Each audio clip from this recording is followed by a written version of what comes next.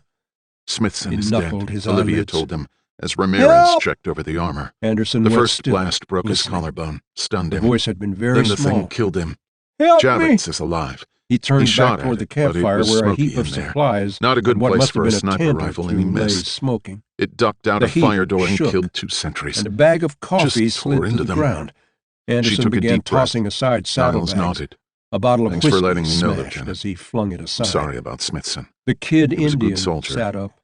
It wasn't Blood your fault, ran she down said. the side of his The face. alien breached the He wall, not clutched you. his head and hissed. Lieutenant's right, Ramirez You said, okay? taking the helmet and looking The it kid over. tried to nod, No one thought the made wall a was that face. vulnerable. Up close, But it was he wasn't old. quite as young as That wall's Anderson thinner had at the first top made him in out that to be. spot. But he Make was room maybe for the 18 platform. at the oldest. Seems to The kid me, looked around Niles the said, stinking that weapon was plastic powered can. up about double what it should have What been for happened? that situation.